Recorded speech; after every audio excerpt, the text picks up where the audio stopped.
सिद्धेभ्यः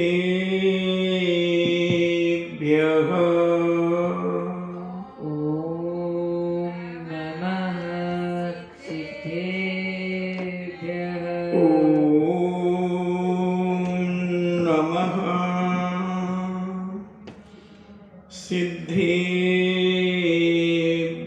ॐ नमः सिद्धेभ्यः ॐ नमः सिद्धेभ्यः ॐ नमः सिद्धेभ्यः इणमो अरिहन्ताणम् नमो अरिहन्ताणम् इणमो सिद्धाणम् नमो सिद्धाणम् इणमो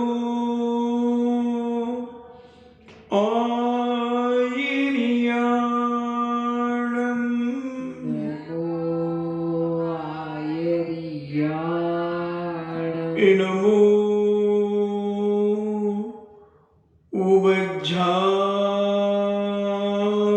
उवज्झायाणम्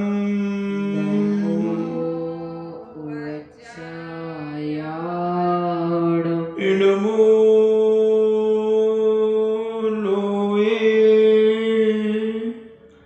सब्बे साहूणम् नमो लोये सभ्यसाहूणम्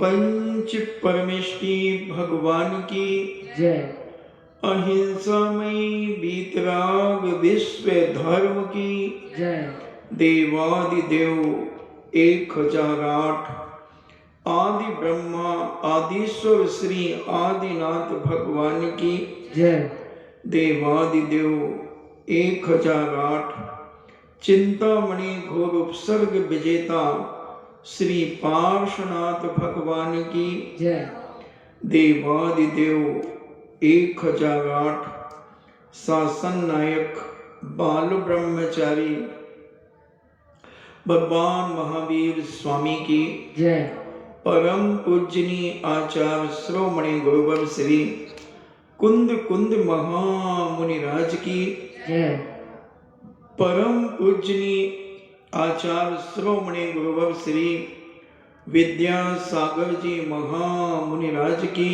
जय परम पूजनीय निर्यापक श्रमण मुनि श्री सुधा सागर जी महाराज की जय परम पूजनीय 3 कम 9 करोड़ महामुनिराजों की जय तपोदय अतिशय क्षेत्र की जय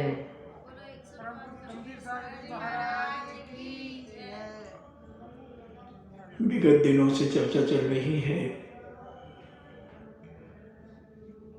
कि कर्म बड़े बलवान हैं, मगर इन कर्मों से भी लड़ने वाला इस दुनिया में है। कर्म बहुत बलवान है, इसमें कोई दो मत नहीं है। मगर चैनाचार्य कहते हैं, संत महंत भगवंत कहते हैं कि इन कर्मों को भी पछाड़ने वाले हमारे और तुम्हारे बीच में हुआ करते हैं। हमारे और तुम्हारे ही बीच में है। इसी 2.5 दीप के अंदर 29 अंक प्रमाण जो संख्या है मनुष्यों की, मनुष्यनियों की, उस संख्या में से कुछ ऐसे वीर पैदा होते हैं जो कर्मों को भी पछाड़ देते हैं। क्योंकि चैंपियन तो वही बनता है जो अपने प्रतिद्वंदी को परास्त करता है। किसी भी खेल में देख लें, कंपटीशन होता है क्वार्टर फाइनल, सेमीफाइनल और फाइनल। ऐसा ही जैन दर्शन भी कहता है कि तुम्हारे जीवन में भी ऐसी बहुत सारी घटनाएं क्वार्टर फाइनल और सेमीफाइनल होकर के फेल हो जाती हैं। फाइनल में बहुत सारे लोग नहीं पहुंच पाते। जो बहुत वीर होता है, बलशाली, शारीरिक बल से यहां कोई विशेष मतलब नहीं हुआ करता। यहां आत्मबल और मानसिक बल की आवश्यकता होती है। मोक्ष मार्ग में कोई पहाड़ों को नहीं ढकेलना है, कोई गैती फावड़े नहीं चलाना है, कोई मजदूरी नहीं करना है। यहां तो अपने बैठे हुए जो अंतरंग शत्रु हैं, उन शत्रुओं से लड़ने की अंतरंग ताकत को उत्पन्न करो। क्योंकि बाहर के शत्रुओं से तो हम निपट लेते हैं, मगर घर में ही कोई शत्रु छुपा हो, उससे निपटने में बहुत समय लग जाता है। उसको जानने में, पहचानने में कि घर का आदमी भी दुश्मन हो सकता है, शत्रु हो सकता है, हमारे राज और भेद को पहचान सकता है, बहुत मुश्किल है। हमारे भारत देश में भी ऐसी कई बार समस्याएं आ जाती हैं। पाश्चात्य देशों के कुछ जासूस हमारे भारत में आकर के रहने लगते हैं और कोई ऑफिसर बन जाता है, कोई कुछ बन जाता है और हमारे रहस्यों को अपने अंदर ग्रहण करता चला जाता है और अपने देश को, जहां उसको जो पैसा दे रहा है, जिस पैसे के दम पर वो आया है भारत में जासूसी करने, वो वहां पहुंचाता रहता है।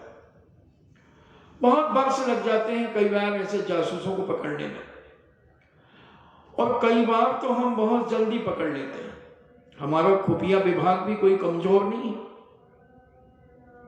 हमारी भारतीय सेना भी कोई कमजोर नहीं है। भारतीय सेना की सूझबूझ, भारतीय सेना की मानसिक शक्ति, भारतीय सेना की आत्मबल अन्य देशों के सैनिकों से कई गुना अधिक है, कई गुना अधिक है। जब वो जुट जाते हैं अपनी भक्ति और श्रद्धा से देश की रक्षा के लिए, तब बड़े बड़े दुश्मन देशों के छक्के छुड़ा देते हैं। ऐसा ही मानो हमारे भारतीय सैनिक, नौजवान, वायु सैनिक, जल थल सैनिक आने वाले सामने शत्रु को मुंहतोड़ जवाब देते हैं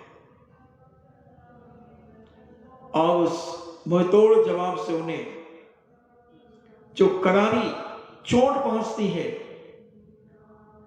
उसको सहन न होने के कारण या तो वो मैदान छोड़ देते हैं या फिर मौत के घाट उतर जाते हैं। बस दी सेम, ऐसा ही मोक्ष मार्ग है, ऐसा ही मोक्ष मार्ग है। वो बाह्य शत्रुओं से निपटते हैं और हमारा जैन दर्शन कहता है कि बाहरी शत्रुओं को तो हमारे भारतीय नौजवान संभाल लेंगे, भारतीय सैनिक संभाल लेंगे, हमारी पुलिस संभाल लेगी, एसपी डीएसपी संभाल लेंगे, टीआई साहब संभाल लेंगे, सब संभाल लेंगे बाह्य शत्रुओं को। मगर अंतरंग छुपा हुआ शत्रु, उसको पकड़ने में, उसे बंदी बनाने में बहुत समय लगता है। पकड़ तो जाता है, परास्त तो हो जाता है, हार तो जाता है, मगर थोड़ा समय लगता है। जो मैंने उदाहरण दिया, भारत में आए हुए कई आतंकी, कई जासूस छुप जाते, उनको पकड़ने में टाइम लगता है, उनसे लड़ने में टाइम लगता है, पहचान नहीं हो पाती। हमारे भारतीय सैनिकों के ही कपड़े पहन लेते हैं, नाक सपने कुछ ऐसे मिल जाते हैं कि जल्दी से उन्हें पकड़ने में धोखा खा जाता है। मगर हम पकड़ तो लेते हैं, वो पकड़ कर उन्हें बंदी बना दिया जाता है, उस नगर में शांति हो जाती है। ऐसे ही हमारी अंतरात्मा में बैठे हुए शत्रु, 148 शत्रु बहुत तेजी से हमला करते हैं, उनसे निपटने की ताकत बहुत कम लोगों में हुआ करती है। पूरे 2.5 द्वीप के अंदर 45 लाख योजन प्रमाण ये 2.5 द्वीप, इस 2.5 द्वीप में रहने वाले मनुष्य और मनुष्यनियां बहुत कोशिश करते हैं। त्रिवेंच भी इसमें लगे रहते हैं, त्रिवेंच भी कोशिश करते हैं, त्रिवेंचनी भी कोशिश करती हैं, मगर वो अनंतानबंदी और अप्रत्याख्यान इन्हें 8 शत्रुओं को जीतने में तो सफल हो जाते हैं। अनंतवानबंदी को भी जीत लेते हैं, 4 कसाई रूपी शत्रुओं को वो जीत लेते हैं, मगर अप्रत्याख्यान आगे नहीं बढ़ने देती, उनसे मोर्चा लेते हैं। कई बार अपनी भावनाओं को इतना मजबूत करते हैं, उनको परास्त करने की कोशिश करते हैं, मगर वो पुनः आकर के डट जाते हैं। राग देश रूपी शत्रुओं को कोशिश करते हैं परास्त करने की। त्रियंच भी कोशिश करता है, गाय भैंस कुत्ता बिल्ली भी कोशिश करते हैं।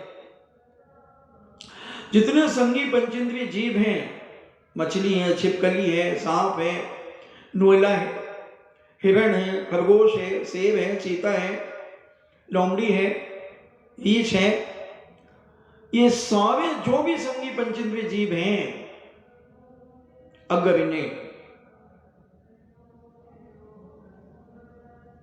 जिनेंद्र भगवान रूपी शस्त्र अगर इनको प्राप्त हो जाता है,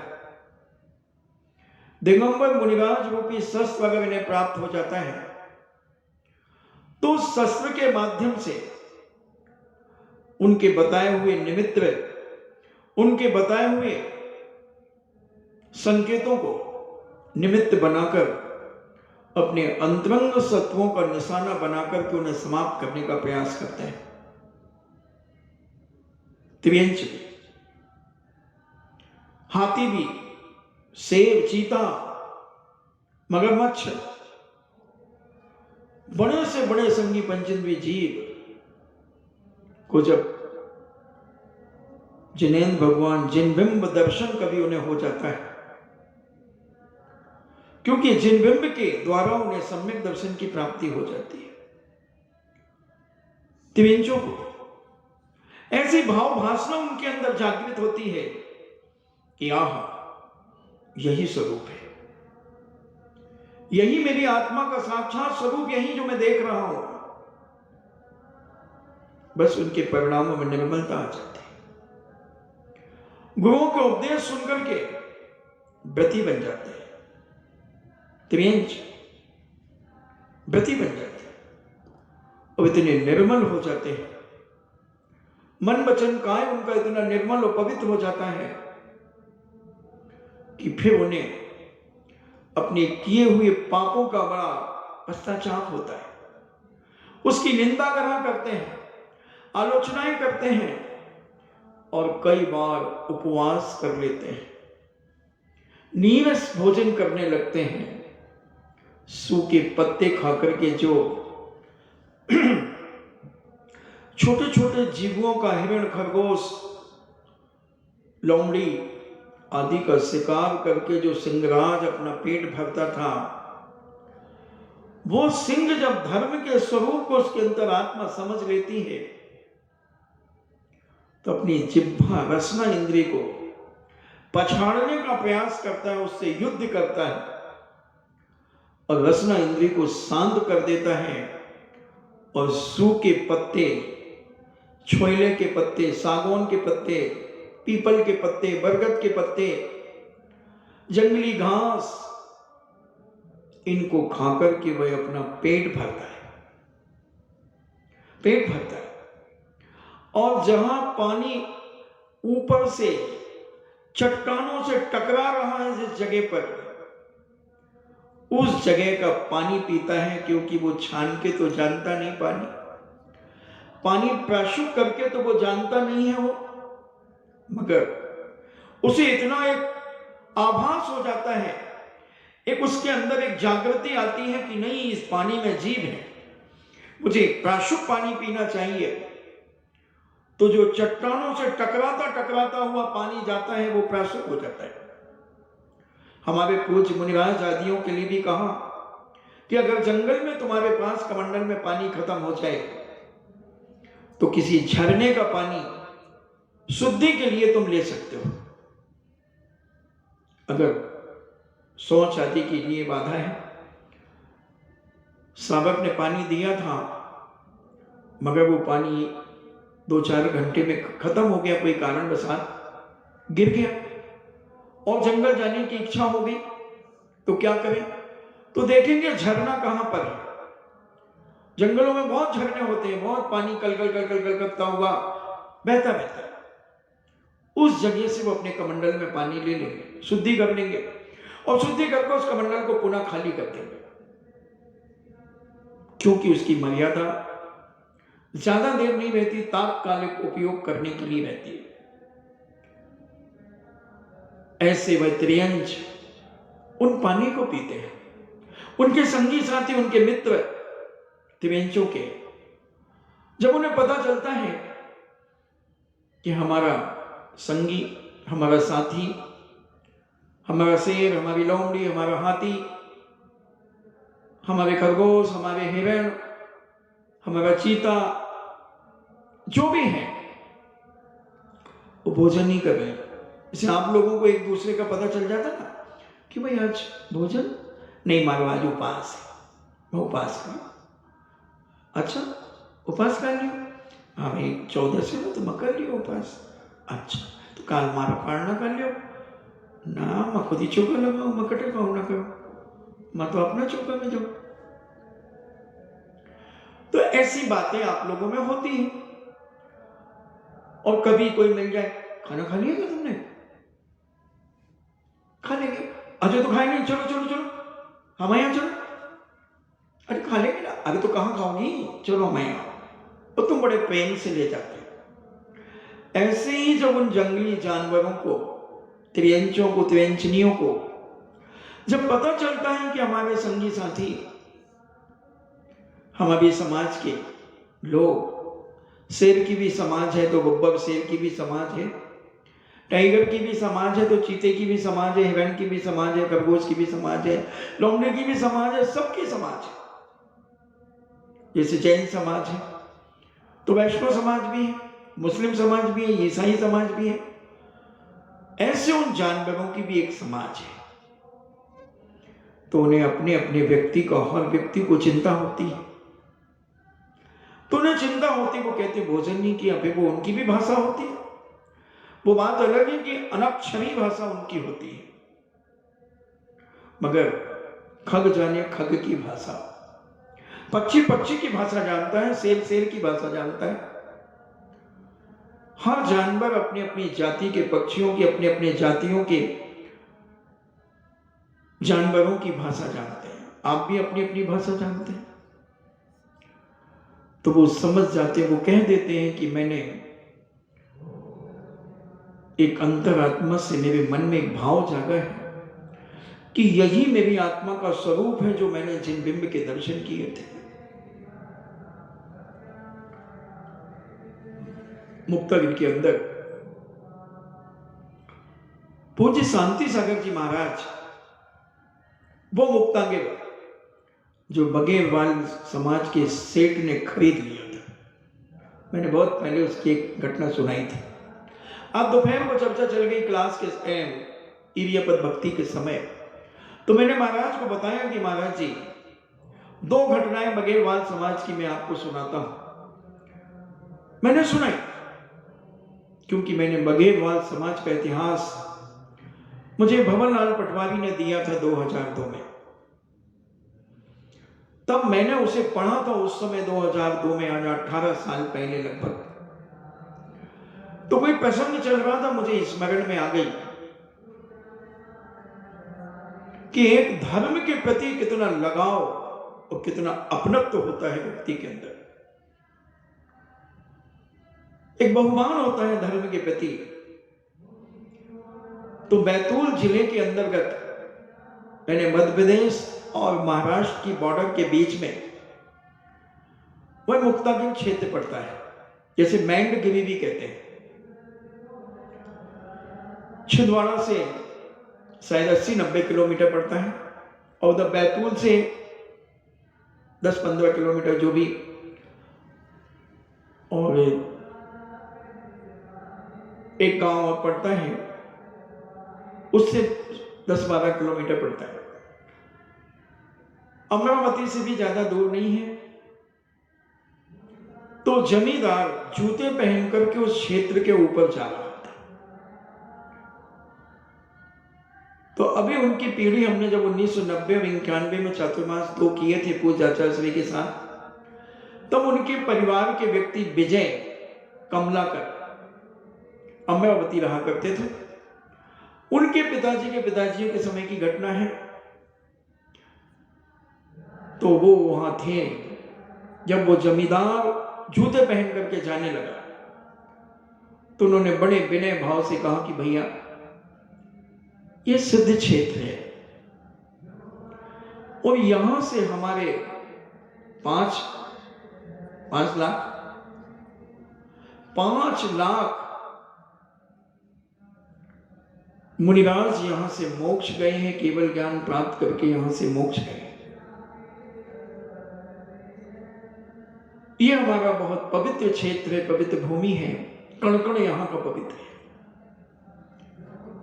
3.5 करोड़ इस मुक्तागिर से, मैणगिरी से मोक्ष गए हमारे तीर्थंकर के मुनिराज, मुनि बनकर के और केवल ज्ञान प्राप्त करके यहां से सिद्ध परमेष्टि बने हैं। अनंतानंत काल के लिए वो वहां विराजित रहेंगे। दुनिया में कितना भी क्षोभ हो जाए, 3 लोग को डमरू के समान भी अगर कोई घुमा दे तो भी सिद्ध भगवान का कोई बाल बांका नहीं कर सकेगा। वो यहां से, इस भूमि से गए। यहां की कण कण भूमि पवित्र है हम जैनियों के लिए। मगर जमींदार तो अहंकार में था, बोले मैं जाऊंगा, मैं मालिक हूं यहां का, ये सारी जमीन मेरे पास है, मेरी है। तो उन्होंने कहा कि भाई मैं तो आपको जूते पहन करके नहीं जाने दूंगा, आप कुछ भी कर लें, आप जमींदार हैं, आप राजा से शिकायत कर दें। काफी वार्तालाप हुआ। उसने कहा कि तुम्हें ज्यादा ही अपने धर्म का बहुमान है, तुम्हें ज्यादा ही अपने धर्म इस क्षेत्र की चिंता है, तो तुम इसे खरीद लो। हमारा जैन यही तो चाहता है कि बोल तू क्या कहना चाहता है।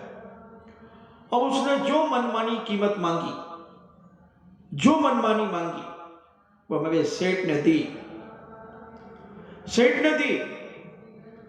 और उस जमीन, उस पूरे क्षेत्र की जो कीमत उसने मांगी वो देकर, और उन्होंने पर्सनल उस क्षेत्र के मालिक हो गए। आज भी उनके परिवार के लोग काफी हैं। पूज्य आचार्य श्री ने एक 1980 में वहां चातुर्मास किया, फिर एक 1990 में किया, और फिर एक 1991 में किया। वो 2 चतुर्मास मैंने मुक्तागिर में किए। और एक दूसरी घटना, एक कस्तूरी महल है अभी भी शायद अमरावती में खंडर है। तो 2 ऊंटों के ऊपर कस्तूरी लेकर के जा रहा था एक भील आदिवासी। क्योंकि अभी जो सर्वे हुआ है, इस सर्वे से पता चला है कि 200 हिरण को मारने पर 1 किलो कस्तूरी प्राप्त होती है, क्योंकि कस्तूरी हिरण की नाभि में होती है। जो अभी सर्वे हुआ है, एक डॉक्टर नेमीचंद जी जैन इंदौर पत्रकार कॉलोनी 65 में रहते थे, अब तो वो एक्सपायर हो गए। तो उन्होंने एक पुस्तक निकाली थी, बेकसूर खून में सने हमारे परवर शौक। तो उन्होंने कस्तूरी हिरण के बारे में बताया था कि 200 हिरण मारने पर 1 किलो कस्तूरी प्राप्त होती है। तो वो कस्तूरी बेचने के लिए 2 ऊंटों पर कस्तूरी लदी हुई थी। अब आप सोचें कितने हिरण मरे। अब वो जो ऊंटों पर ले जाने वाला मालिक कस्तूरी जब ले जा रहा था, तो उसके साथ चलने वाले कर्मचारियों ने कहा कि कहां ले जा रहे हो, इतनी दूर नागपुर तक चलेंगे, यहीं बेच दो ना। उन्होंने कहा यहां कौन खरीदेगा। और एक सेठ काबिल लपेट कर एक बंडी सी पहना था, बनियान आती थी वैसे जेब वाली बनियान पहनते थे, और हाथ में एक लोटा लिया हुआ था। और वो सोच जंगल के लिए शुद्धि के लिए जा रहा था। उसने सुन लिया। उसने कहा क्या कह रहे हो बाबू। बोले कुछ नहीं, ये कह रहे हैं कस्तूरी यहां बेच दो, मगर यहां कौन खरीदेगा, किसमें दम है हमारी कस्तूरी खरीदने की। सेठ ने एक नजर देखा, बोले कितनी कस्तूरी है तेरे पास। बोले 2 ऊंटों पर है। जा, मैंने अपने कोठी के लिए नींव खुदवाई है, उस नींव में डाल दे, और मैं आता हूं अभी शुद्धि करके तेरे पैसे देता हूं। और उसने वो कस्तूरी उनकी नींव में फैला दी। आज भी कस्तूरी महल के नाम से वो स्थान खंडक रूप में है। वो भी बघेलवाल जाति के थे। तो मेरा कहने का मतलब है कि धर्म की रक्षा आदमी धन को नहीं देखता, धर्म को देखता है। उन दोनों जैन समाज का बहुमान बढ़ाने के लिए उन्होंने कस्तूरी खरीद ली,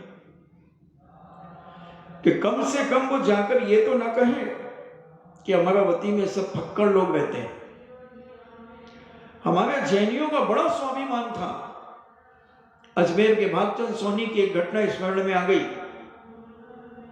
तुरैया होती ना, तुरैया, गिलकी बोलते, क्या बोलते, तुरई। तो किसान ताजी तुरैया लाते थे। तो एक लोड़ा जी भी अजमेर में थे, वो श्वेतांबर समाज से थे, और भागचंद सोनी का भी बड़ा दबदबा था, और उनका तो विदेशों से भी बड़ा संबंध थे। तो भागचंद सोनी का मुनीम भी सब्जी खरीदने के लिए गया था, और लोड़ा जी का मुनीम भी सब्जी खरीदने गया था। और एक किसान के पास एक छोटी सी टोकनी में वो तुरैया थी। तो दोनों ने पूछा क्यों भाई, कितने की। उसने कहा 1 आने की। भागचंद सोनी का मुनीम 1 आना देने लगा। दूसरा कहता नहीं नहीं 2 आने मैं देता हूं, मुझे दे दो। भागचंद सोनी का मुनीम कहता 6 आने मैं देता हूं, मुझे दे दो। बात बढ़ते बढ़ते बढ़ते बढ़ते बढ़ते बढ़ते 21 रुपए में पहुंच गया। उस समय के 21 रुपए, जब 1 आना 2 आना अद्धा पौना पहिया चलता था, पाई चलती थी। और सेठ जी भागचंद सोनी ने के मुनीम ने वो सब्जी खरीद ली, और बड़ा गर्व हुआ उसे, मगर एक झटका भी लगा डर का कि कहीं सेठ जी डांटे ना। कोई बात नहीं, सब्जी लेकर के आ गया। सब्जी बन गई, सेठानी ने बना ली, सेठ जी ने खा ली। अब जब मित्र मंडली शाम को बैठती थी स्वाध्याय करने के बाद, 3 बार स्वाध्याय होता था सेठों के यहाँ पर, बड़े बड़े पंडित विद्वान आते थे, तब तो चर्चा चलती थी। और सब स्वाध्याय यानी होने के बाद सेठ जी अपनी बैठक में बैठे हुए थे, मित्र मंडली भी बैठी हुई थी। इतने में एक ने कहा, सेठ जी मुनीमों में ध्यान नहीं देते हो? मुनीम तो अनाप शनाप पैसों में सब्जियां खरीदते हैं। बोले क्या हुआ? बोले आज की घटना मालूम नहीं आपको? बोले क्या है बताओ? बोले 1 आना की सब्जी 1 आने ने 6 पैसे। बोले 1 आने की सब्जी और 21 रुपया में लेके आया है तुम्हारा मुनीम। सेठ जी के चेहरे पर मुस्कुराहट आ गई। अरे बोले भाई उसने दिगंबर जैन धर्म का झंडा ऊंचा किया है। दिगंबर साधु नग्न होता है मगर दिगंबर श्रावक नग्न नहीं होता। अब उसने मेरी भी शान बढ़ाई है, जैन धर्म की भी शान बढ़ाई है और मेरी भी शान बढ़ाई है। कोई फर्क नहीं पड़ता। क्या फर्क पड़ता है 21 रुपए की तुरैया लाने में? बोले 1 आने की क्या फर्क पड़ता है? ऐसे बहुमान और सम्मान करने वाले, धर्म का सम्मान करने वाले लोग थे। उनके लिए धर्म और इज्जत सब कुछ थी, पैसा तो उनके लिए हाथ का मैल था। हजारों घटनाएं हैं हमारे सेठों की। जैन समाज का सेठाना, बहुत पुराने पुराने सेठाना, अब उनके कारनामे बिगड़ गए।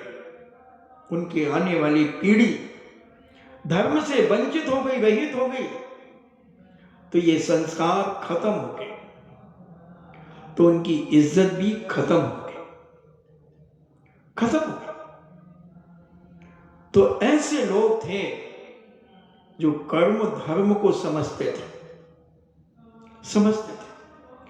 और जानते थे कि ये शत्रु हमारे, ये मोह हमारा शत्रु है। अगर हम इस मोह में पड़ गए तो हमारा धर्म लुट जाएगा। तो लोभ रूपी शत्रु को भी वो जीतने का प्रयास करते थे। अपन वहीं से तो भूल गए थे, शत्रु से ही तो घूम गए थे। तो ऐसे शत्रुओं को जीतने के लिए हमें अपने जीवन में कुछ करना चाहिए। अंतरंग शत्रु को जीतना बहुत कठिन है, असंभव नहीं है। दुनिया में कोई चीज असंभव नहीं है, हर चीज संभव है, मगर देर लग सकती है, देर अबेर हो सकती है, मगर असंभव नाम की चीज तो हम जैनियों की डिक्शनरी में ही नहीं है और होना भी नहीं चाहिए। जब नेपोलियन जैसे व्यक्ति की डायरी में असंभव नाम का शब्द नहीं था, तो हम जैन कोई कम है क्या? हम तो जो सोच लें अपने जीवन में वो करके दिखाते, वो दिखाते हैं। आज भी ऐसी भीषण सर्दी में, ऐसी भीषण सर्दियों में, भयंकर गर्मियों में हमारे बहुत सारे दिगंबर वीतरागी सच्चे साधु चटाई का प्रयोग नहीं करते, घास का प्रयोग नहीं करते, कोई हीटर का प्रयोग नहीं करते, किसी भी प्रकार की कोई ऊष्मा का प्रयोग वो नहीं करते। सहज एक पाटे के ऊपर लेटे रहते। मैंने तो 1984 में सुधा सागर जी महाराज की परीक्षा ली।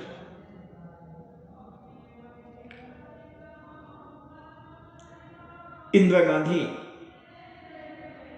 की हत्या होने के बाद उसी समय विधान चल रहा था, बहुत बड़ा विधान था जिसमें 2-4-5 हजार लोग बैठे हुए थे।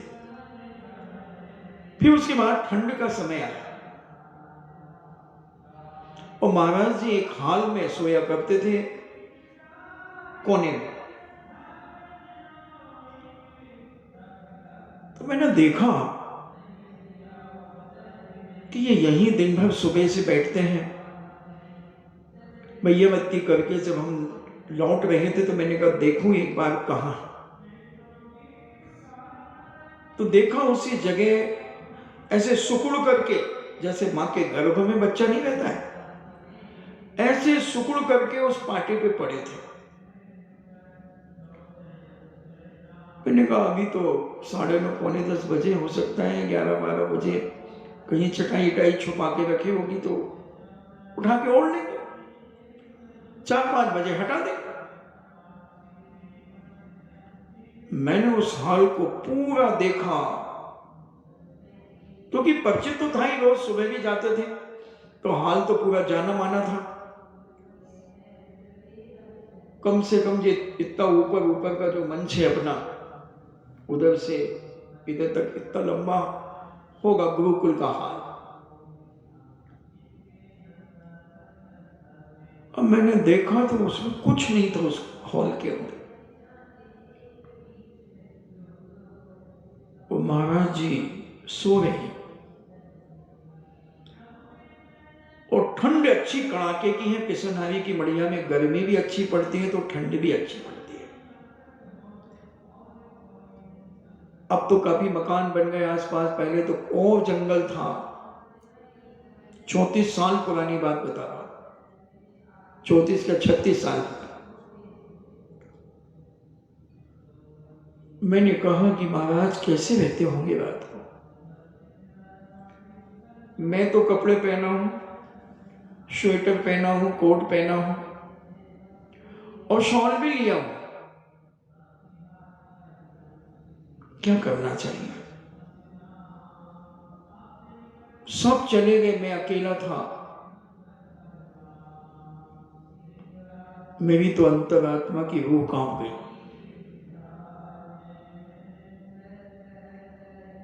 मैं एक तखत लाया, तखत को ऐसे पीठ पर लेकर के आया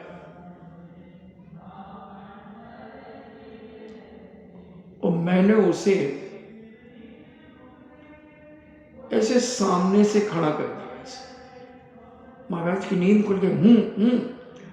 हमने कहा आप अपना काम करें और मैं अपना काम करूंगा। एक तखत टिकाया, एक तरफ तो दो तरफ दीवारें थी, कोना था। अब मैंने कहा एक तखत और कहां मिलेगा रात्रि में। फिर मैं माली के पास गया, मैंने कहा माली एक तखत और चाहिए हमें। बोले भैया क्यों? हमने कहा बातें मत करो, तुम तो तखत बताओ कहां, चलो मेरे साथ, उठा के लाते हैं अपन। हम दोनों उठा करके लाए और हमने वो एक तखत सामने से लगा दिया। महाराज ने खूब हूं किया। मैंने कहा आप सुबह डांट लेना जितना डांटना, मगर मैं तो अभी मानने वाला नहीं। और माली से कहा कि देख सुपेरे 5, 5:30 बजे तू हटा देना, क्योंकि लघु शंकर वगैरह जाना पड़े तो। उसने कहा ठीक। तो महाराज कहने का मतलब उन्होंने 84 से ही चटाई लेना त्याग कर दिया।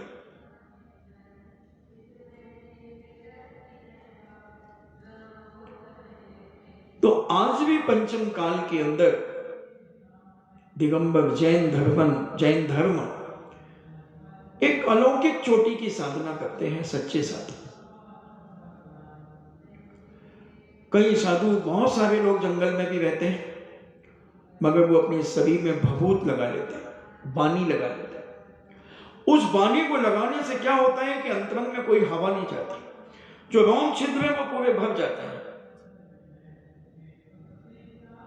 और कुछ ऐसी जड़ी बूटियां होती हैं जो जड़ी बूटियों का सेवन कर लेते हैं, जिससे उनके अंदर गर्मी बनी रहती है। पंचाग्नि तप तपने लगते हैं, 5 जगह अग्नि जलाकर बैठ जाते हैं, अलाव लगा करके बैठ जाते हैं, धूनी रमा के बैठ जाते हैं। बहुत सारे साधु संत दुनिया में हैं। भारत के अंदर कम से कम सरकारी आंकड़े पर 75 लाख साधु संत लगभग हैं। सब अपने अपने हिसाब से, अपने अपने तरीके से साधना करते हैं। इस कर्म रूपी शत्रुओं को परास्त करने में पूरी ताकत लगाते हैं, कोशिश करते हैं। साम दाम दंड भेद की नीतियां अपनाकर कैसे भी करके शत्रु को परास्त करते हैं। ऐसा ही हमारा श्रीपाल 40 मिनट की भूमिका बनी श्रीपाल की। वो श्रीपाल जो अब समुद्र में तैर रहे हैं, उस अथाह जल से युद्ध कर रहे हैं, क्योंकि धवल सेठ की कुचेष्टाओं से, उनकी अंदर बैठी हुई विकृत भावनाओं से, छल और कपट और मायाचार से भरा हुआ धवल सेठ काम वासना से पीड़ित कामांगनी जिसके अंदर जल रही थी, वैण मंजूषा को देखकर, उस वैण मंजूषा को पाने के लिए जिस पापी ने उसके पति श्रीपाल को झांसा देकर के मस्तूल में चढ़ा करके और उसका रस्सा काट दिया।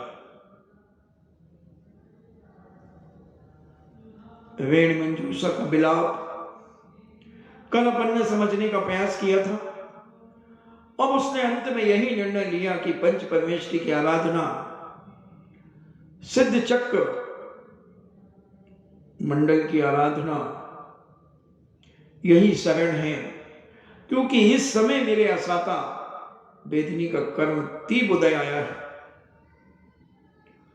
और इस पंच परमेष्ठी की शरण के अलावा दुनिया में कोई शरण नहीं है। कोई शरण नहीं दुनिया में धर्म के अलावा। बंधुओं, जब भी संकट आए तो मंदिर की, धर्म की शरण में पहुंच जाना। हिम्मत यही धर्म देगा, यही धर्म देगा।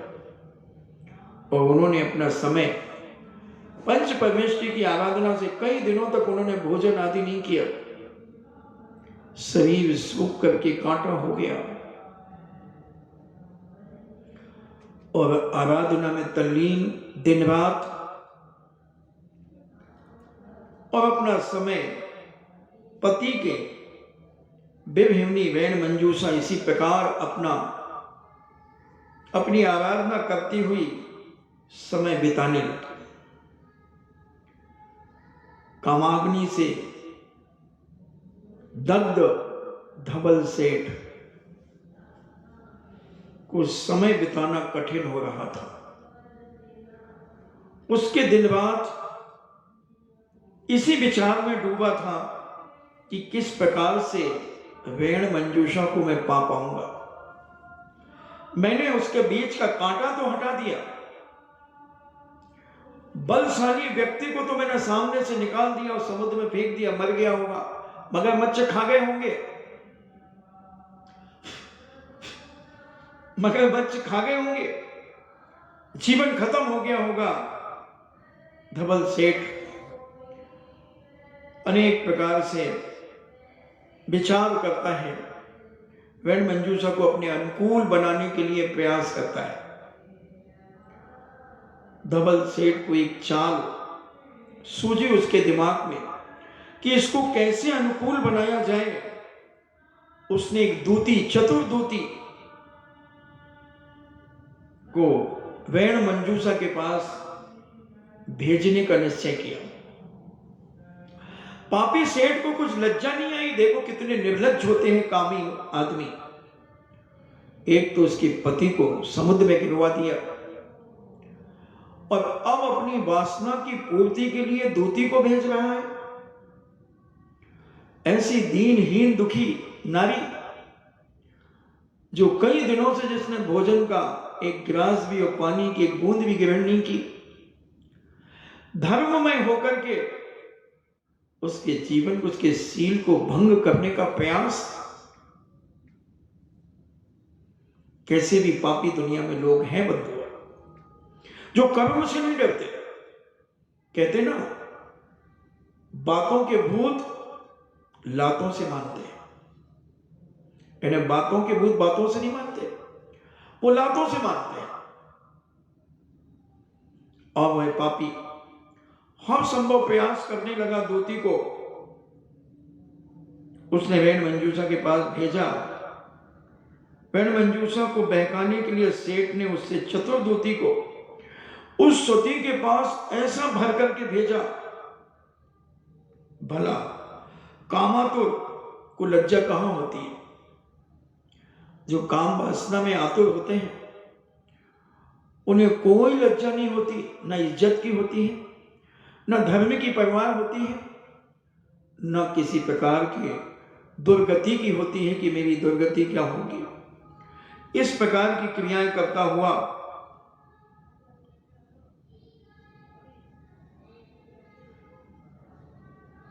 मद्यपान करने वाले के पास भी क्या पतिव्रता रहती है, पवित्रता रहती है। मद्यपान करने वाला तो वासना से और भर जाता है। मांस खाने वाला के पास क्या दया होती है? सेठ के प्रलोभन में पड़कर पाप बुद्धि दूती वेण मंजूषा के पास गई और उसे अपने जाल में फंसाने का अभिप्राय बचने लगी।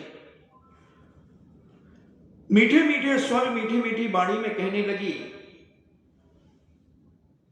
बेटी जो होना तो हो गया। क्या संबोधन कर रही? बेटी का संबोधन कर रही। अब मां बन गई और मां कहां पाप में ले जाने का प्रयास करेगी? ये मां है।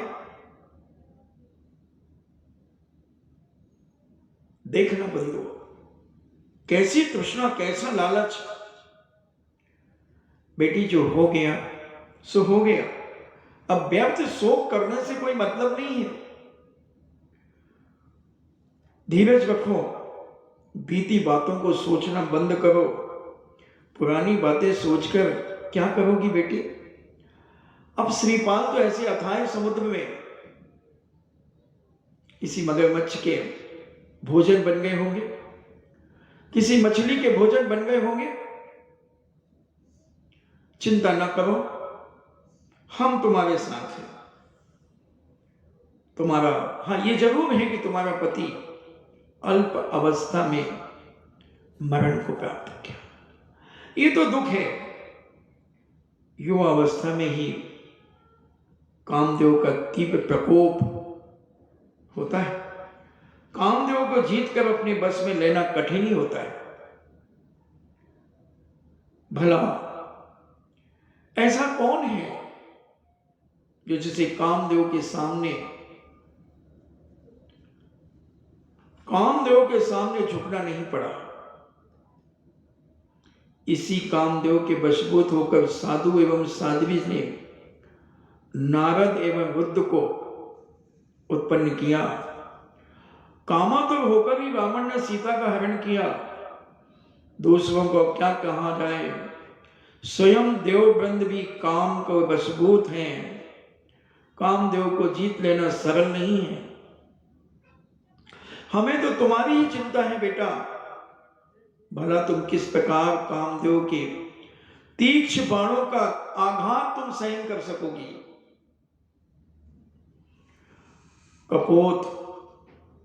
कपोती आदि पक्षी भी, जो कि केवल एक तृण एवं क्षुद्र अन्न कण खाते हैं, कंकड़ खाते हैं, जब काम की प्रबलता उनके सामने पीड़ित रहते हैं, तब भला दूध घी से युक्त सटरस परिपूर्ण सुस्वादु भोजन करने वाले मनुष्यों का क्या कहना? उनका क्या हाल होगा? वे यदि कामदेव को जीतने का प्रयास करते हैं तो क्या हास्यास्पद नहीं? यह युवावस्था ईश्वरीय देन है। इस अनुपम यौवन रत्न को पाकर व्यर्थ गवा देने वाला पीछे पछताता है। क्योंकि वृद्ध अवस्था में वह कर ही क्या सकता है। जिसने पूर्ण युवा अवस्था में विषयों का उपयोग नहीं किया, उसका मनुष्य जन्म व्यर्थ समझना चाहिए, क्योंकि पापी तो पाप की बातें ही करेगा, त्यागी त्याग की बातें करेगा। उस बेवकूफ को यह नहीं मालूम कि भगवान महावीर स्वामी भी बाल ब्रह्मचारी हुए। कितने साधु बाल ब्रह्मचारी होते हैं, मगर अज्ञानी मिथ्या दृष्टि जीव, संसारी जीव संसार की बातों में ही रस लेकर के अपने जीवन का अंत करता है। और तुम अपने जीवन को कैसे संभालोगी वृद्ध अवस्था में? मनुष्य जन्म बेकार समझना, इसलिए मेरा कहना है मानव एवं श्रीपाल के शोक में पड़कर अपनी ये सुंदरता को नष्ट मत करो। ये सुंदर काया नष्ट हो जाएगी। जिसे मरना था वो मर गया। अब जिसके पीछे तुम अपने प्राणों का विसर्जन करना चाहती हो, अपनी युवा अवस्था का पूर्ण उपयोग करो। तुम जानते हो कि धवल सेठ तुम्हारे लिए उन्मत्त हो रहे हैं, तुम उसे अपना पति बना लो। धवल सेठ के समान स्वस्थ, सुंदर, धनी एवं ऐश्वर्यशाली पुरुष बड़े भाग्य से ही किसी स्त्री को प्राप्त होता है। अब सोच लो, श्रीपाल मर गया, ऐसी लज्जा में श्रीपाल मर गया तो अच्छा ही हुआ, उससे तुम्हारा पिंड छूटा एवं भोग विलास के मार्ग का कंटक भी दूर हो गया। ऐसी लज्जा भी किस काम की कि जिसके द्वारा आनंद उपभोग में बाधा उपस्थित हो जाए। ऐसी लज्जा का तो शीघ्र परित्याग कर देना चाहिए। श्रीपाल की स्थिति क्या थी? वह तो धवल सेठ का एक नौकर ही तो था, अनुचर ही तो था धवल सेठ का।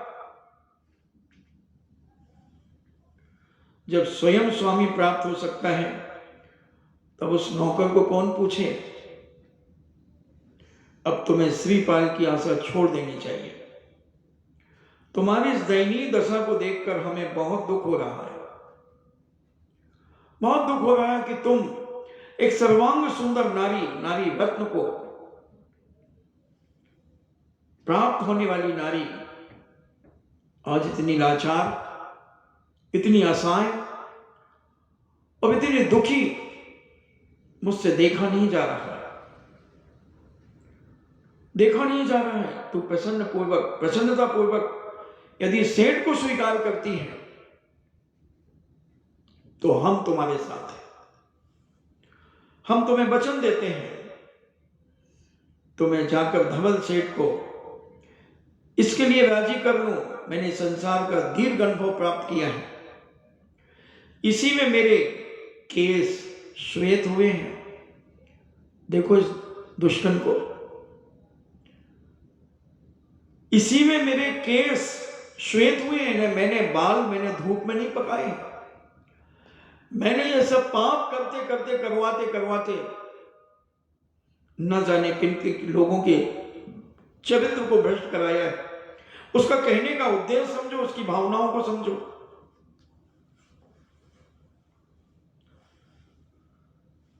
न जाने भले मैं वृद्ध हो गई हूं,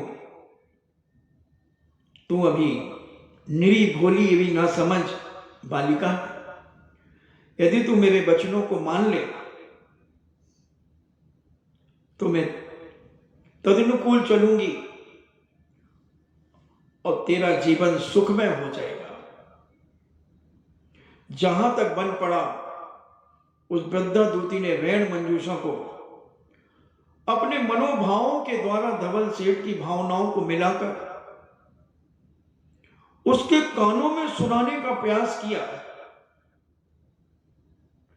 किया।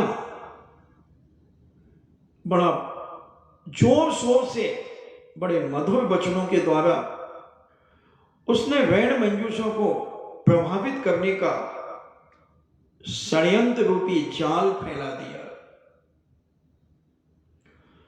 और अनुकूल बनाने के लिए उसने पूरी ताकत लगाना शुरू कर दिया। किंतु काले रंग पर भला कभी कोई रंग चढ़ता है? कितने भी रंग में डुबो दो, काला रंग के ऊपर कोई रंग प्रभावशाली नहीं होता, कोई रंग प्रभावशाली नहीं होता। पति परायण सती के हृदय पर पापनी दूती की बातों का कोई प्रभाव नहीं पड़ा, कोई प्रभाव नहीं पड़ा। दूती की घृणित बातों को सुनकर उसका मुखमंडल तमतमा उठा एवं सारा शरीर क्रोध के कारण थर-थर कांपने लगा। उसने रोषपूर्ण शब्दों में कहा, बस चुप रहे अभी दुष्कर, जन्म जन्म की पापिन सड़ सड़ के मरेगी। तू एक सती के सामने परपुरुष की बात करती है, तूने लज्जा नहीं आती? तूने न जाने कितनी शीलवती नारियों के शील को भंग किया होगा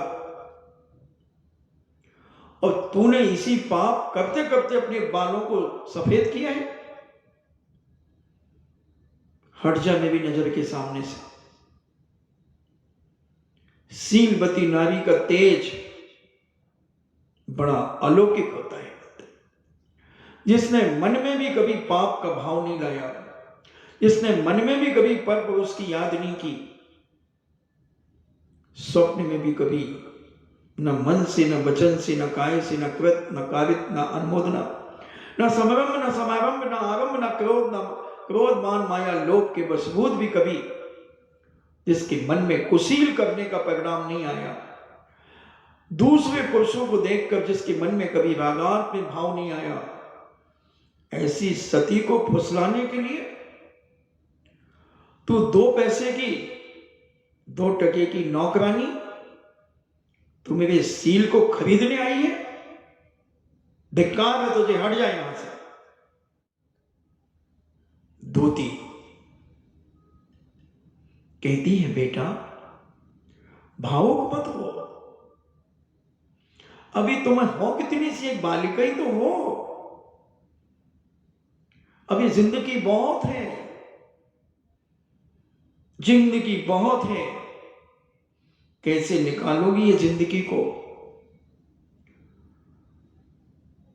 कैसे निकालोगी? तब रैण मंजूषा कहती है रोषपूर्ण शब्दों में, तुम बूढ़ी हो गई ये पाप करते करते, मगर तेरा पाप बूढ़ा नहीं हुआ।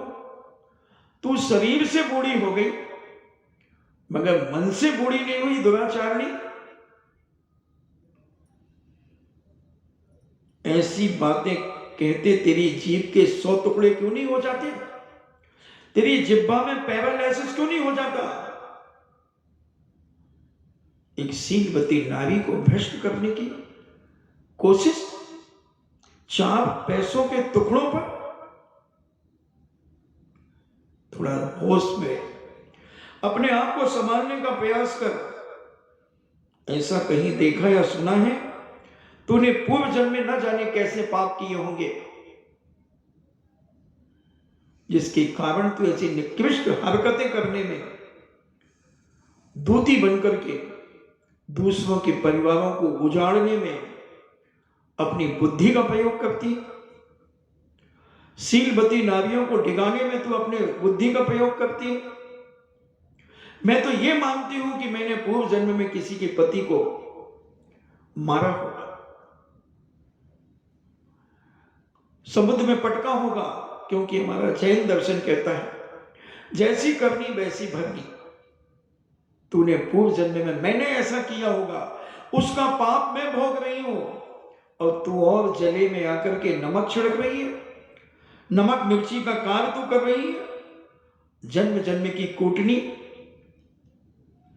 तूने न जाने कितने जीवन को कूट दिया है, कितने लोगों के जन्मों को तूने बर्बाद कर दिया है, थोड़ा सा तू देख क्या होगा तेरा,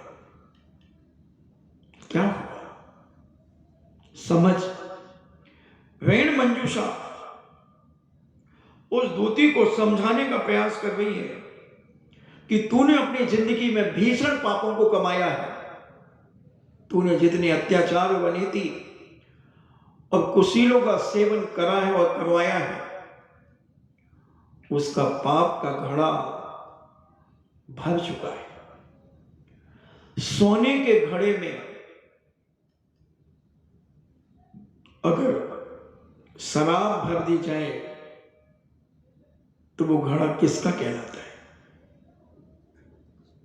सोने के घड़े में अगर नमक भर दिया जाए, सोने के घड़े में पानी भर दिया जाए, सोने के घड़े में मलमूत्र भर दिया जाए, तो उन घड़ों को किस नाम से पुकारोगे आप? मैं आपसे पूछता हूं। नमक का घड़ा, मलमूत्र का घड़ा, शराब का घड़ा। अरे पापिन, तेरी आत्मा तो सोना थी, जो आत्मा परमात्मा बन सकती है, मगर मलमूत्र के घड़े में सोना पड़ गया। दुराचारणी के सभी रूपे घड़े में तेरी पवित्र आत्मा सड़ रही है, और तो दूसरों की आत्मा सड़ाने के लिए आई है। थोड़ी सोच, थोड़ा विचार कर। ये चार टुकड़ों के पीछे, चार टुकड़ों के पीछे तूने अपना चरित्र बेच दिया, तूने अपना ईमान बेच दिया, तूने अपना कुल धर्म कुलाचार सब भ्रष्ट कर दिया। धिक्कार, धिक्कार है तुझे, 100 बार धिक्कार। क्योंकि जब शीलवती नारी ऐसे बोलती नहीं है, वो सब सहन करती है। एक गजब कूटने की बात कल रह गई थी। मुझसे किसी ने पूछा था कि महाराज आपने बताई नहीं थी, तो अभी प्रसंग आ गया। मैं तो प्रसंग कहीं से भी स्टेरिंग घुमा के ला सकता हूं, कहीं भी चला जाऊं, बिजौलियों की गली गली में चला जाऊं, चाहे हर्ष पैलेस के यहां चला जाऊं, सब्जी मंडी में चले जाऊं, सब्जी मंडी का नया मार्केट में चला जाऊं, कहीं भी जा भी चला जाऊं, मुझे क्या है, मगर स्टेरिंग घुमा करके मैं अपने मार्ग पर, अपनी रोड पर आ जाता हूं। तो शीलवती नारी की बात चल रही है। एक बालिका पूर्व पुण्य उदय से, शुभ नाम कर्म के उदय से सर्वांग सुंदरता को प्राप्त, अपने माता पिता की आज्ञा से कॉलेज जा रही थी। रास्ते में एक गजक का ठेला मिला। अभी ठंड भी है, गजक तो खूब बिकती है। तो एक गजक का ठेला मिला और बालिका चुपचाप नीचे दृष्टि करे। किताबें पहले हमारी बहनें बेटियां ऐसे लेकर के जाती थी, क्योंकि पहले थैले में नहीं ले जाती थी, 2-3 किताबें होती थी, यूं ले जाती थी। और वो जा रही थी, और जैसे ही ठेले से वो 10 कदम आगे गई, तो ठेले पे एक मन चला लड़का खड़ा था, और वो बिटिया, कोई बिटिया नहीं बैठी, और एक ही बेटी, और वो बिटिया पीला सूट पहन करके जा रही थी। तो वो मन चला कहता है, आज तो पीली पीली है गजक। शीलवती ने कुछ नहीं बोला और अपनी कॉलेज चली। कॉलेज से लौट करके आई, थोड़ा सा मन में खिन्नता थी। प्रातःकाल दूसरे दिन फिर तैयार होकर के 10 बजे कॉलेज के लिए फिर निकली।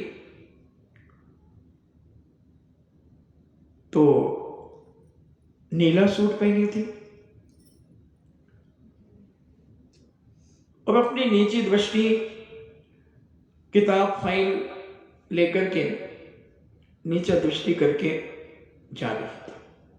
10 कदम ठेले से जाने के बाद फिर वह मन चला कहता है, आज तो नीली नीली है गजक। अब उसके मन में थोड़ा सा विकल्प आ गया।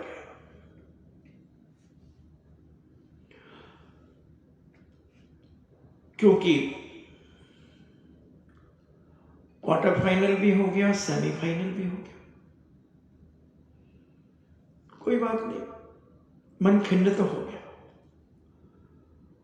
शाम को लौट के आई और टेबल के ऊपर ऐसे हाथ रख करके और माथा पकड़ के बैठी थी। उसके भाई का एक दोस्त था बॉक्सर, और अगर वो समझे तो बॉन्सर। बॉक्सर ठीक है क्योंकि वो तो किराए पे आते हैं। बॉन्सर बॉक्सर वो प्रतिदिन आता था उनके घर पे और उसके बिटिया के पैर छूता था, अपने मस्तक में लगाता था। उसके भाई का बहुत अच्छा दोस्त था। तो उसने कहा, क्या बात है, मुंह लटका के क्यों बैठी है, दिमाग खराब मत कर देगा। अरे तो नाखून से पुचका भी तो क्या हुआ? रहने दे, क्या हुआ, मैं निपट लूंगी। इतना कहते ही बस वो समझ गया। उसने कहा, क्या हुआ? बोले, कह दिया ना मैं निपट लूंगी, कम थोड़ी हूं मैं तो सोचती हूं कि जब तक चल रहा है चल रहा है। अब इतना उसने कह दिया तो मामला समझने में टाइम नहीं लगती। और वो ठीक 9:45 बजे भाई पीटी शू वाली पहन करके, कंप्लीट ट्रैक सूट पहन करके आ गया। बोली, तू आज कैसे आया? तू तो शाम को आता है, अभी क्यों आया? मेरी मर्जी। और उसने गुलाबी कलर का सूट पहना था और वो फाइल लेकर के कॉलेज जा रही थी। और वो भाई का दोस्त जो बॉक्सर था वो उस बिटिया से 15 कदम पीछे चल रहा था। और जैसे 10 कदम आगे ठेले से आगे गई, वह मन चला सड़क छाप मजनू कहता है, आज तो गुलाबी गुलाबी है गजक।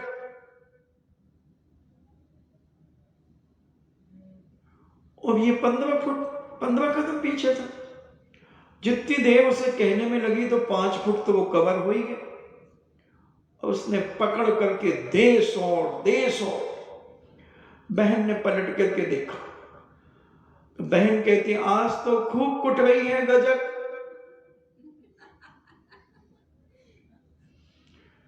तो गजक ऐसे कुट जाती है, सीलवती नारी होना चाहिए। अगर तुम्हारे मन में भी पाप नहीं है तो इन सड़क छाप मजनुओं के मुंह को कुचलने के लिए बहुत सारे लोग मिल सकते हैं। कहीं बाहर से भी हंसी आ रही है। बहुत सारे लोग मिल सकते हैं।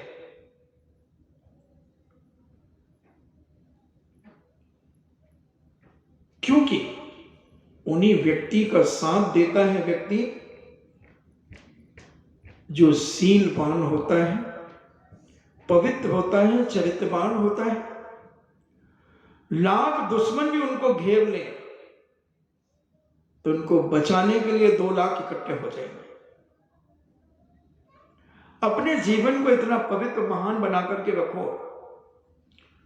भीख मांग लो मगर अपने चरित्र को कभी बेचने का प्रयास मत करो। अपने ईमान को बेचने का कभी प्रयास मत करो। मर जाना। हमारी सतियां हुई हैं, पद्मिनी दुश्मन राजा पद्मिनी को देखना चाहता था, मगर पद्मिनी कहती है कि मैं जौहर कर सकती हूं, मगर मैं अपने शरीर का स्पर्श किसी पर पुरुष से नहीं कराऊंगी। वो बताते सैकड़ों महिलाओं ने पद्मिनी के साथ जौहर किया, जौहर किया। झांसी की रानी ने, दुर्गावती ने अपने सील की रक्षा के लिए मौत के घाट उतर गई। हजारों लाखों सतियां इस भारत भूमि पर अपने चरित्र की रक्षा के लिए स्वयं मरण को प्राप्त हो गई, मगर किसी पर पुरुष से स्पर्श नहीं होने दिया। ये भारतीय संस्कृति और भारतीय संस्कार अनादिकाल से चले आ रहे हैं। हमारी सतियां हजारों लाखों की तादाद में है। कितना लिखेंगे हमारे आचार्य, कितने लिखेंगे साधु संत। 16 सतियों के नाम तो विख्यात हैं। सोमा सती, मनोवती, सिलोचना, सीता सती, मैना सुंदरी, वेण मंजूषा, ऐसे कुछ नाम हैं, मगर शास्त्रों में और खोजे जा सकते हैं। सतियों से ही सील की रक्षा होती है। वेण मंजूषा की फटकार दूती के दांतों को खट्टा कर दिया। दूती की दशा ऐसी हो गई जैसे एक जिंदा लाश हो, एक जिंदा लाश हो। जब उसने कहा तेरी क्या गति होगी बेशरम कहीं की, तुझे इसका कोई ध्यान नहीं कि तू मरकर के कहां जाएगी। अभी पुण्य के समय में तू इतरा रही है। उस धवल सेठ के 4 टुकड़ों पर अपने जीवन को निछावर करने वाली, शीलवती नारियों को भ्रष्ट करने वाली, करवाने वाली, थोड़ा अपना गरिबान झांक, अपने अंतरंग को टटोल। इस उम्र में भी तेरी वासना की तृप्ति नहीं हुई। अभी तक तेरे अंदर वासना भरी है। समझ जा, समझ जा, तेरे जीवन का अंत है। श्रीपाल के अतिरिक्त कोई दूसरा मेरा पति न हुआ है, न होगा, और न था। न है, न था, और न होगा। श्रीपाल ही मेरे, जब तक इस घट में प्राण है, श्रीपाल के अलावा मैं सारी दुनिया के पुरुषों को पिता, भाई और बेटे की पदवी से विभूषित कर चुकी हूं। मैंने अपने पाणी ग्रहण के समय पर यह संकल्प कर लिया था। तू अपने आप को संभाल ले। तू शीघ्र ही दूर यहां से चली जा, शीघ्र चली जा, नहीं तो तेरे जीवन का क्या हाल होगा। इस पाप के कारण तेरा मुंह काला होगा और सारी दुनिया के लोग, क्या सारे जहाज के लोग तेरे ऊपर थूकेंगे, तेरे ऊपर मलमूत्र विसर्जन करेंगे। उस समय तेरी क्या दशा होगी? क्या तू जी पाएगी उस समय? है इतना साहस तेरे पास? जब सारे लोग तुझे नजरों से गिरा देंगे, तेरे इस दुरात्मा की क्या दशा होगी? तेरे इस पाप की क्रियाओं का क्या हाल होगा? और तेरे उस सेठ की क्या दशा होगी? सोच, तुझे आज रात्रि में समझने का मौका देते हो, सोचने का मौका देते हो।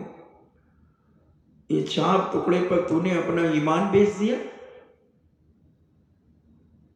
सोच ले, विचार कर ले। इस प्रकार सती वैण मंजूषा की वाणी सुनकर, उसके अंदर के उद्गारों को सुनकर दूती बड़ी उत्तेजना को प्राप्त हो गई, बड़ी उत्तेजना को प्राप्त हो गई। भाई बुढ़िया निराश होकर अपना समय लेकर वहां से चली गई। धवल सेठ इंतजार में रहे, मगर जब बुढ़िया को अकेला देखकर, उसके निराशा भरे शब्दों को सुनकर धवल सेठ के बस में नहीं आ सकी।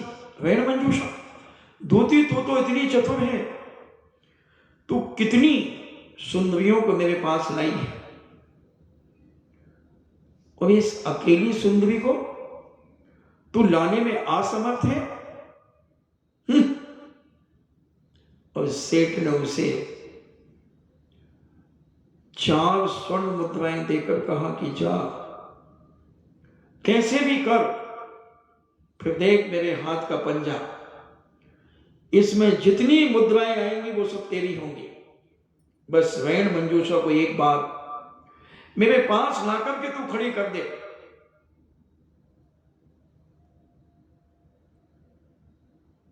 लाकर के खड़ी कर दे।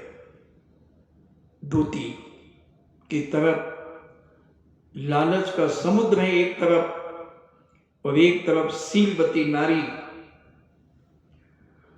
उस सील के सामने लालच का समुद्र भी सूख जाएगा। अगर हम में दम है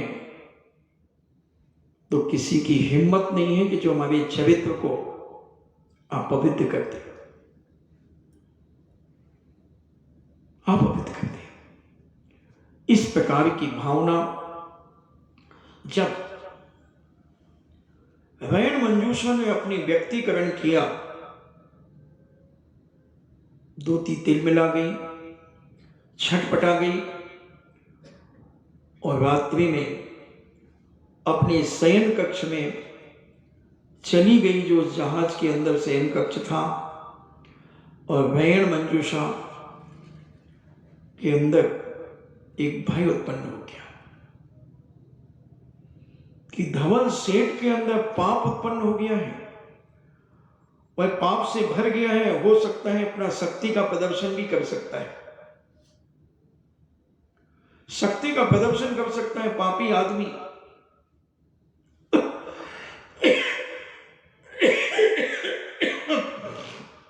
क्योंकि पापी आत्मा के जब अपमान हो जाता है तो वो और ज्यादा बौखला जाता है। वो मरने और मारने को नहीं डरता, वो कुछ भी कर सकता है। मेरे पास कुछ भी नहीं है,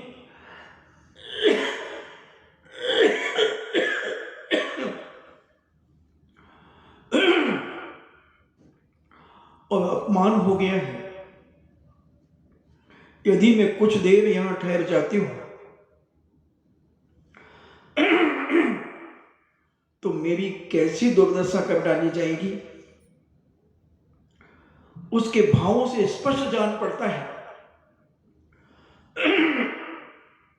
कि वह साक्षात ज्वलंत मूर्ति के समान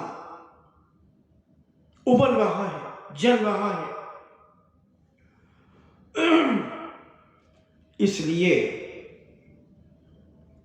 मैं अपने आप की सुरक्षा अपने आत्म बल के बल पर करूंगी, पंच परमेष्टि की शरण में जाकर के करूंगी, सिद्ध चक्र मंडल विधान की शरण में जाकर के मैं अपने सील की रक्षा करूंगी।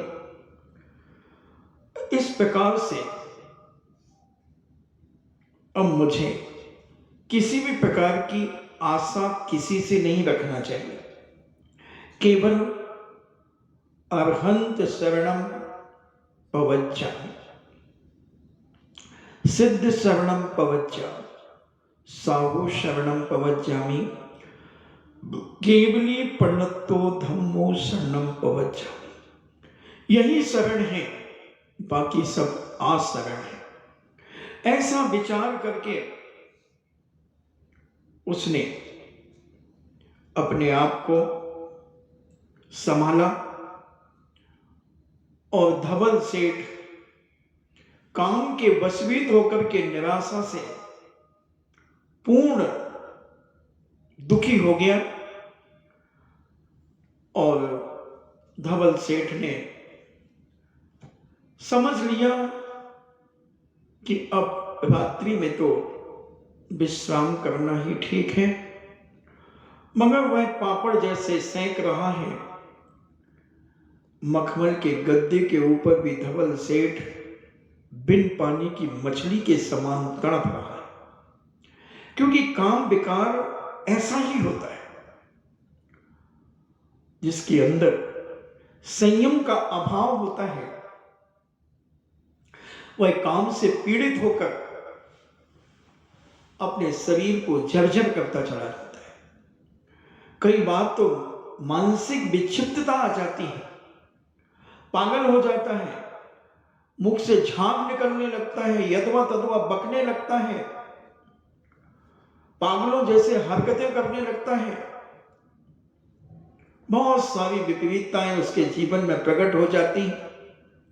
भगवान करे अपन भी भावना भाव कि जहां धवल सेठ की आत्मा हो, अब तो सड़ रही होगी कहीं पर, उसकी आत्मा में सद्बुद्धि प्रदान हो, दूती के अंतर चरित्र की सुगंधि फैले और वैण मंजूषा का सील पवित्र रहे। इन्हीं मंगल भावना के साथ सबकी आत्मा परमात्मा बने। जिनवाणी स्तुति। जिन वाणी के ज्ञान से सूझे लोकालोक, सो वाणी मस्तक के धरो सदा देते हूँ धोख। हे जिन वाणी भारती, अरे वो ना जिनवाणी बोवाली करना प्रॉमिस किया था। भले मैं प्रॉमिस नहीं करता, मगर मैंने प्रॉमिस किया था।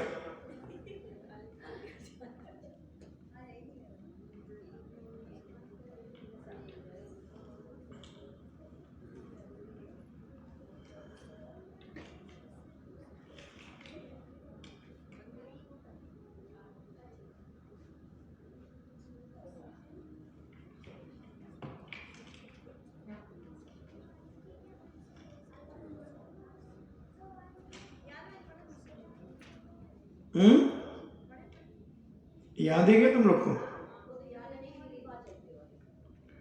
अभी हिमाचली वाली तो करेंगे भाई।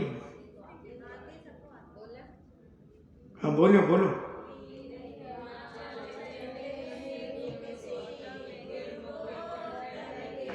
ऐसी तो हमें भी आती है।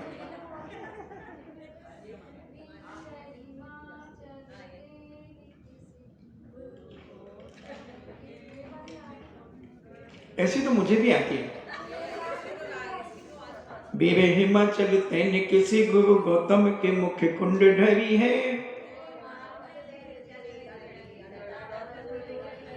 ज्ञान पयो निधि माही वाली बहु भंग तरंगन सोचरी है।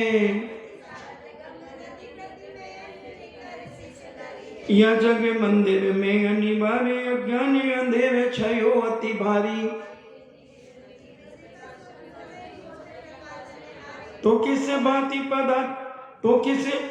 पदार्थ पाती कहाँ रहते अभिचारी। जिनवाणी के ज्ञान से सूझे लोकालोक, सो वाणी मस्तक धरो सदा देत हूँ धोख। हे जिनवाणी भारती तो जपो दिन रैन, जो तेरो शरणा गए सो पावे सुख चैन। देव भजो अत्यंत को गुरु सेवा निर्ग्रंथ, दया धर्म पालो सदा यही मोक्ष का पंथ। 9 बार नमः।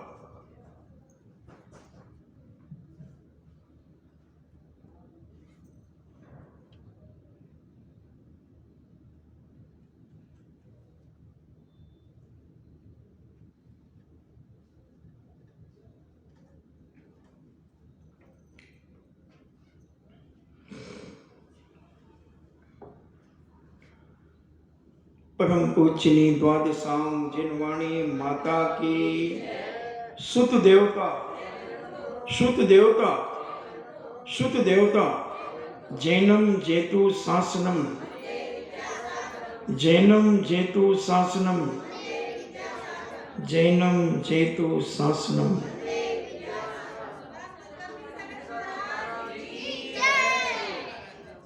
कौन कह रहा था जीवानी स्तुति के लिए?